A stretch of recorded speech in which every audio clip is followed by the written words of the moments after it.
Hello English learners, welcome back to my channel. Friends, मेरे हाथ में आप ये बुक देख रहे हैं, स्टोरी ऑफ पंचतंत्रा। ये फ्रेंड्स एक स्टोरी बुक है जिसमें 13 स्टोरीज है। और इस बुक की ये खासियत है फ्रेंड्स कि इस बुक में जो भी इंपॉर्टेंट वोकैबलरी दी हुई है उसको हाईलाइट किया हुआ है इस तरीके से, और उसके मीनिंग भी आपको यहाँ पीछे दिए हुए हैं। तो आप यहाँ देख सकते हैं, ये इसके सारे इंपॉर्टेंट वोकैबलरीज के मीनिंग दिए हुए हैं, और जितने भी इंपॉर्टेंट वोकैबलरी ना उनको इस तरीके से हाईलाइट कर रखा है, जिससे कि आपको ये वोकैबलरी पता चले कि इंपॉर्टेंट वोकैबलरी हो, आपको याद रखना है इसे। तो फ्रेंड्स, मैं इस वीडियो में ना इस बुक में रोज एक एक स्टोरी पढ़ूंगी। 13 स्टोरीज हैं और एक एक स्टोरी हम पढ़ेंगे, उसमें जो भी इंपॉर्टेंट वोकैबलरी उसको रियल लाइफ में हम कैसे उससे सेंटेंस फॉर्मेशन कर सकते हैं, कैसे अपनी day to day daily conversation में इसे यूज कर सकते हैं, वो मैं आपको इस वीडियो में सिखाने वाली हूँ। तो पूरा जो बुक का जो स्टोरी का ट्रांसलेशन रहेगा वो इंग्लिश टू हिंदी भी रहेगा। आपको इंग्लिश में स्टोरी को मैं हिंदी में ट्रांसलेट करके भी समझाऊंगी, और उसकी जो भी इंग्लिश की वोकैबलरी है उसे हम कैसे यूज कर सकते हैं अपने डे टू डे कन्वर्सेशन में, वो भी सिखाने वाली हूँ। और जब आपकी ये 13 स्टोरी वाली बुक कंप्लीट हो जाएगी ना फ्रेंड्स, तो आप इतनी सारी वोकैबलरी में महारत हासिल कर लेंगे। आपको ये सारी वोकैबलरी आप देख रहे हैं ना, ये आपको आ जाएगी, इसे कैसे यूज करना है डेली लाइफ में। तो फ्रेंड्स, ये बहुत ही इंपॉर्टेंट सेशन होने वाला है। चैनल पर नए हैं तो do subscribe my channel and don't forget to hit the bell icon, जिससे कि आपका कोई भी वीडियो मिस ना हो। तो मैं एक प्लेलिस्ट बना दूंगी जिसमें कि आपको improve your English by book reading और थ्रू बुक रीडिंग, तो आप उस पर जाएं और इन सारी स्टोरीज का मजा लें और अपनी इंग्लिश लर्निंग जर्नी में एक वैल्यू जरूर ऐड करें।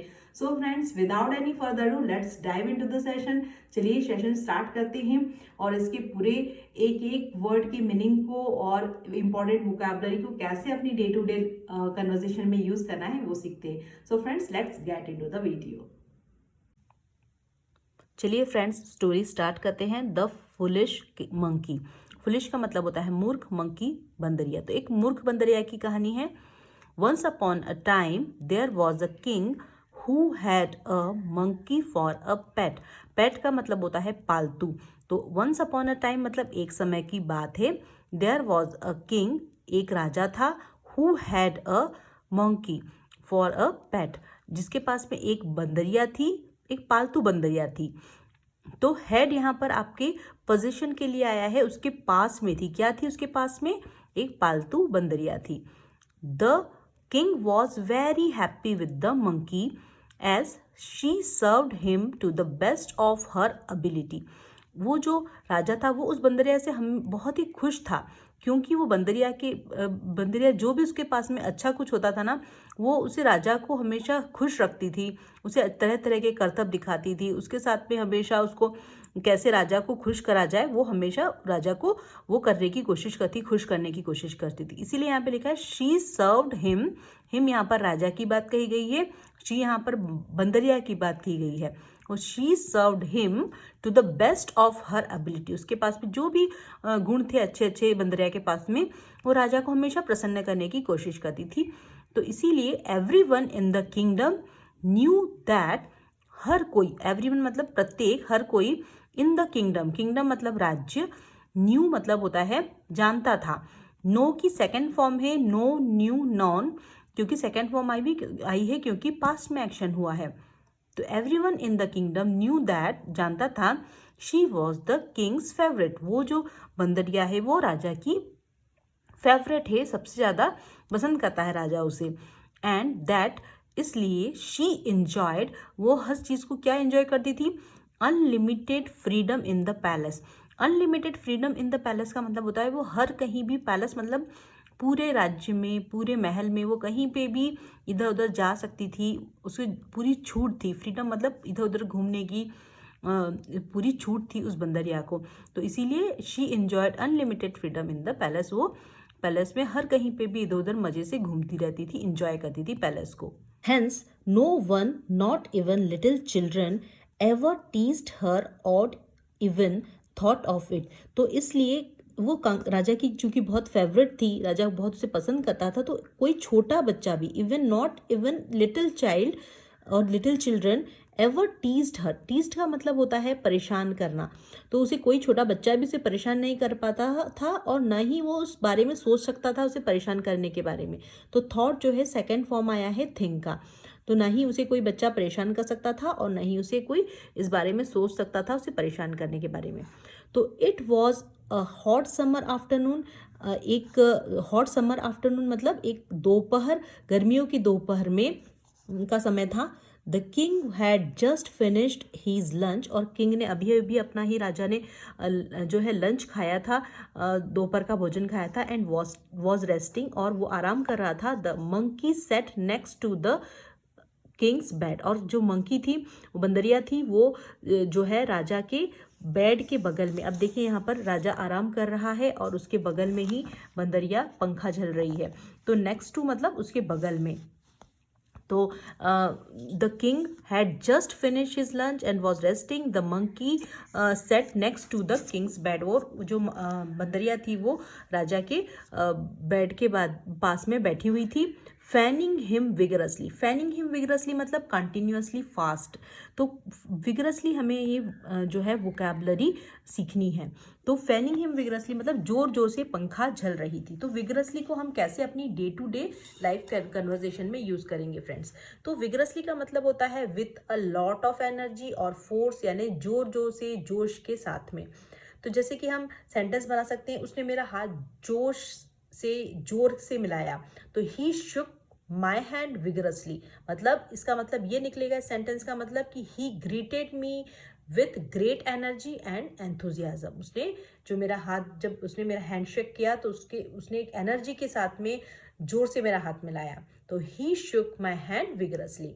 आप इस तरीके से भी सेंटेंस बना सकते हैं कि उसके घर में मेहमान आने वाले थे, और मेहमान आने से पहले उसने पूरे घर को जोश के साथ में साफ किया। तो she was cleaning the house vigorously before the guest arrived, मतलब कि she was putting a lot of energy into cleaning, इस सेंटेंस का मतलब होगा।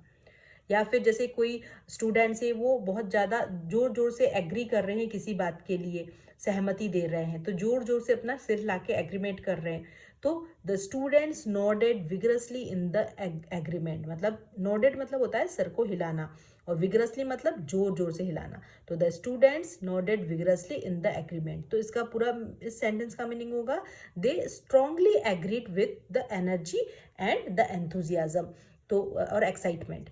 तो इस तरीके से इसका मीनिंग होगा। या फिर आप इस तरीके के सेंटेंस बना सकते हैं कि वह हर सुबह पूरे जोश के साथ में व्यायाम करता है, एक्सरसाइज करता है। तो ही एक्सरसाइज विगरसली एवरी मॉर्निंग, मतलब कि ही वर्कड आउट और he works out with full energy and strength. और एक सेंटेंस देखते हैं, कल रात को बहुत तेजी से हवा चली। The wind blew vigorously last night, मतलब the wind was blowing with great force, मतलब बहुत जोर से हवा चल रही थी।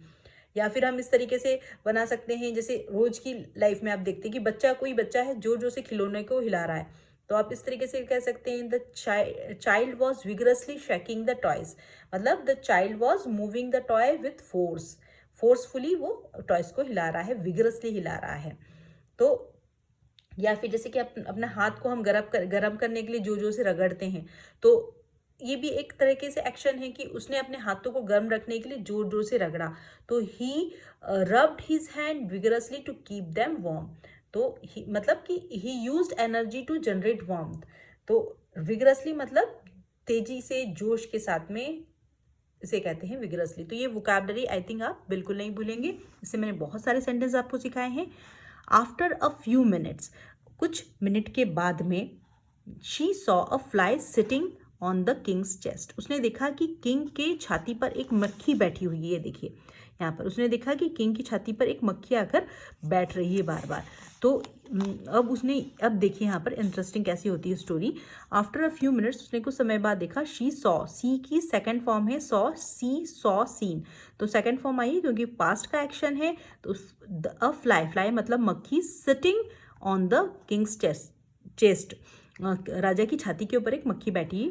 Not wanting the king to, वो नहीं चाहती थी कि किंग टू बी डिस्टर्ब मतलब परेशान हो, तो वो नहीं चाहती थी कि राजा जो है वो परेशान हो। She tried to shoo him away, उसने मक्खी को, शू हिम अवे मतलब भगाना, जैसे कहते हैं ना शू हिम अवे, यहाँ से भाग जाओ। तो उसने उस मक्खी को, यहाँ हिम की जगह है, हिम जो आया है मक्खी के लिए यूज हुआ है। तो शी ट्राइड टू, उसने कोशिश की, शू हिम अवे, उसे भगाने की यहाँ से। He flew away but came back to the rest on it. उसने बहुत कोशिश की उसे भगाने की, लेकिन वो वापस फिर से बार बार चली आ रही थी वो मक्खी। किंग्स चेस्ट अगेन, वो बार बार किंग की छाती पर वापस आ जा रही थी। This happened again and again, और ये बार बार हो रहा था। Every time the monkey tried to drive him again away, मतलब वो हर समय मंकी ट्राई कर रही थी, बंदरिया ट्राई कर रही थी। ड्राइव हिम अगेन अवे मतलब उसे वहां से भगाने की कोशिश कर रही थी। He would disappear momentarily and return promptly, वो कुछ समय के लिए, डिसअपियर मतलब गायब हो जाना, तो ही वुड मतलब मक्खी की बात हो रही है। मक्खी जो है कुछ समय के लिए गायब हो जाती थी मोमेंटरीली, और रिटर्न प्रॉम्प्टली मतलब होता है क्विकली, जल्दी से ही। तो अब देखिए यहाँ पर ये दो वोकैबुलरी हमारे लिए इंपॉर्टेंट है, मोमेंटली और प्रॉम्प्टली। तो अब इससे हम सेंटेंसेस देखते हैं कि इससे हम कैसे डेली यूज सेंटेंसेस बना सकते हैं। प्रॉम्प्टली का मतलब होता है फ्रेंड्स क्विकली, विदाउट डिले, मतलब तुरंत ही, बिल्कुल समय पर कोई चीज़ का होना, तो उसे कहते हैं हम मोमेंटली, प्रॉम्प्टली। तो जैसे कि हम कैसे कहते हैं कि प्लीज़ सुबह 9 बजे समय पर आ जाना या पहुंच जाना, तो please arrive promptly at 9 AM। या फिर हम कह सकते हैं कि जैसे टीचर है तो उसने हमारा होमवर्क है ना फौरन तुरंत चेक किया, तो the teacher promptly checked our homework. या फिर मैंने उसे मैसेज किया तो उसने मेरे मैसेज का तुरंत जवाब दिया, तो she replied to my message promptly. या फिर उसने खाना खाने के बाद में तुरंत ही बिल चुका दिया, तो he paid the bill promptly after eating. Train ठीक सुबह 6 बजे वहां से रवाना हो गई, the train left promptly at 6 AM। या फिर मरीज के बुलाने पर डॉक्टर तुरंत पहुंच गया, तो the doctor arrive promptly when the patient called. जैसे ही पेशेंट ने बुलाया तो मरीज तुरंत पहुंच गया। या फिर जैसे कोई आपने कंप्लेन रेज किया है, कोई कंप्लेन आपने भेजा है, तो उसके ऊपर तुरंत कार्रवाई हुई। तो इसी तरीके से आप बना सकते हैं, सभी शिकायतों को स्टाफ ने तुरंत संभाल लिया, तो all complaints are promptly handled by the staff. या फिर जैसे ही टीचर अंदर आई वो तुरंत खड़ा हो गया, तो he stood up promptly when the teacher entered. तो इस टीचर का मतलब होगा कि इस सेंटेंस का मतलब होगा कि ही रिएक्ट क्विकली एंड रिस्पेक्टफुली। तो इस तरीके से आप प्रॉम्प्टली वोकैबुलरी को यूज कर सकते हैं। जैसे कि वो उसने एक कुत्ता घायल हो गया, इंजर्ड हो गया, और उसने उसके तुरंत उसको हॉस्पिटल ले गया, उसको तुरंत उसकी मदद की। तो इस तरीके से आप सेंटेंस बना सकते हैं, she acted promptly to help the injured dog. तो इस तरीके से आप प्रॉम्प्टली जो है वोकैबुलरी को यूज कर सकते हैं। अब मोमेंटली देखिए क्या होता है। मोमेंटली मतलब होता है for a short time, very soon, थोड़ी देर के लिए, बहुत जल्दी। तो कुछ समय के लिए कह सकते हैं, for a moment, for a short time. जैसे कहते हैं ना बिजली थोड़ी देर के लिए चली गई, the power went of momentarily. या फिर आप कह सकते हैं कि बस आने ही वाली, थोड़ा सा वेट करो, बस आने वाली है बस, तो the bus will arrive momentarily. या फिर कह सकते हैं कि जैसे किसी ने कोई क्वेश्चन पूछा तो थोड़ा रुक के जवाब देती है, तो जवाब देने से पहले थोड़ा रुकी, तो जो थोड़ा सा टाइम था ना उसे कहते हैं मोमेंटली। जैसे शी पॉज्ड बिफोर आंसरिंग, तो she paused momentarily before answering. तो मोमेंटली एक एडजेक्टिव है जिसे कि हम यूज करते हैं कि कैसे रुकी वो, मोमेंटली, तो थोड़े समय के लिए रुकी। या फिर हम कह सकते हैं फ्लाइट अभी थोड़ी देर में उड़ान भरेगी या फ्लाइट टेक ऑफ लेगी, तो the flight will take off momentarily. या फिर जैसे कि कोई क्वेश्चन पूछा, वो थोड़ा कंफ्यूज हो गई तो उसने थोड़ा रुक के जवाब दिया, तो he was momentarily confused by the question.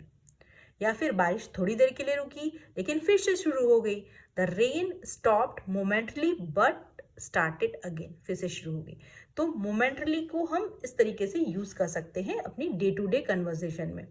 या फिर आप इस तरीके से भी कह सकते हैं कि मैंने फ़ोन लगाया था और थोड़ी देर के लिए नेटवर्क चला गया, तो the phone signal dropped momentarily during the call. या फिर आप इस तरीके से कह सकते हैं कि उसने एक पल के लिए उसकी तरफ देखा और मुस्कुराई, तो she looked at him momentarily and smile. तो बहुत सारे सेंटेंस मैंने आपको सिखाए हैं इससे, अब आप इसे ज़रूर यूज़ करें अपनी डेली कन्वर्सेशन में। अब आगे बढ़ते हैं। तो वो जो मक्खी थी वो डिसअपेयर मतलब गायब हो जाती थी कुछ समय के लिए, और रिटर्न प्रॉम्प्टली मतलब क्विकली आ जाती थी। The monkey was very upset, तो जो मंकी थी वो बहुत दुखी हो गई. This fly is obstinate. Obstinate मतलब होता है बहुत जिद्दी. तो अब देखिए यहाँ पर हमें ये वोकैबलरी को भी सीखना है. ऑब्स्टिनेट का मतलब क्या होता है? तो ऑब्स्टिनेट का सिनोनिम होता है stubborn, not willing to change mind, जिद्दी, हठी, जिसे कहते हैं ना, जैसे कहते हैं कि ये बच्चा है ना बहुत जिद्दी है, सब्जियां नहीं खाता है. तो the child is very obstinate, he won't eat vegetable. तो ऑब्स्टिनेट का मतलब होता है जिद्दी, हठी. या फिर हम कहते हैं ना, अरे यार जिद्दी मत बनो या जिद मत करो, एक बार सुन तो लो, एक बार सुनो तो सही क्या हम बोल रहे हैं. तो don't be obstinate, try to listen once. एक बार सुनो तो सही, try to listen once. Don't be obstinate, try to listen one. या फिर हम कह सकते हैं कि वो अपने ना फैसले पर, अपने डिसीजन पे वो अड़ी रही. She remained obstinate about her decision. या फिर हम इस तरीके से भी कह सकते हैं कि मेरा छोटा भाई बहुत जिद्दी है, वो किसी की नहीं सुनता है. तो आप इस तरीके से कहते हैं my little brother is very obstinate, he never listen to anyone. वो किसी की भी नहीं सुनता है, मतलब वो बहुत ही ज़्यादा जिद्दी है. या फिर आप इस तरीके से कह सकते हैं कि गलती जानने के बाद भी वो अपनी जिद पर अड़ी रही. She remained obstinate even after knowing she was wrong. वो जानती थी कि वो गलती कर रही है, फिर भी वो अपनी बात पर अड़ी रही. तो ऑब्स्टिनेट से आप बहुत सारे सेंटेंसेस बना सकते हैं. तो जैसे कि आप इस तरीके से बना सकते हैं, आप जैसे कि कोई बूढ़ा आदमी है, वो अपनी मान्यताओं पर, परंपराओं पर बहुत अड़ा रहता है, तो आप इस तरीके से बना सकते हैं, the old man was obstinate about his traditional beliefs. वो अपने जो ट्रेडिशनल पारंपरिक जो मान्यता होती है, पुरानी जो धारणाएं होती है, उस पर ट्रेडिशनल बिलीफ पे वो बहुत ऑब्स्टिनेट है और जो है अकड़ा हुआ है उसी बात पर. तो या फिर हम कह सकते हैं उसकी जिद्दी आदतों के कारण उसके साथ काम करना बहुत मुश्किल है. तो her obstinate nature makes it hard to work with her. या मतलब कि her stubbornness causes problem in team work. उसकी जिद के कारण कोई भी उसके ऑब्स्टिनेट नेचर के कारण हमें उसके साथ में काम करने में बहुत दिक्कत होती है. तो इस तरीके से आप ऑब्स्टिनेट वोकैबलरी को यूज़ करें. ठीक है. अब देखिए, he needed to be taught a lesson. Taught a lesson मतलब उसे सबक सिखाना चाहता था. तो वो क्या चाहता था, वो मंकी क्या चाहती थी कि उस जो फ्लाई थी, वो मक्खी थी, उसको वो सबक सिखाना चाहती थी. तो उस मंकी ने अब देखिए क्या किया, उस सबक सिखाना चाहती थी, तो उसने क्या किया, he needed to be taught a lesson. She decided as the king was asleep. उसने डिसाइड किया कि जैसे ही जो राजा है वो जब सो जाएगा तो मैं क्या करूँगी, she tiptoed out of the room to look. अब देखिए टिप-टॉटेड यहाँ पे क्या मतलब होता है. टिप-टॉटेड मतलब होता है कि वॉक्ड क्वाइटली ऑन टोज, मतलब पैरों की उंगलियों के बल धीरे धीरे से चलना ना, जैसे ताकि किसी को डिस्टर्ब ना हो. जैसे कि सेंटेंस हो सकता है कि बच्चे को सुलाने के बाद माँ धीरे धीरे से कमरे से बाहर हो गई या बाहर चली गई. तो the babies mother tip-Tod into the room. वो बच्चे की माँ कमरे में धीरे धीरे पैरों के बल से अंदर आई. या फिर हम कह सकते हैं कि वो अपने भाई को जगाना नहीं चाहती थी, तो वो धीरे से वहाँ से चली गई. तो he tiptoed to avoid waking him या वेकिंग हिज ब्रदर. या फिर कहते हैं कि वो मीटिंग से चुपचाप निकल गया. They tiptoed out of the meeting. तो टिप-टॉड मतलब होता है कि अपने पैरों के बल धीरे धीरे से निकल के जाना. तो ये मीनिंग होता है टिप-टॉड का.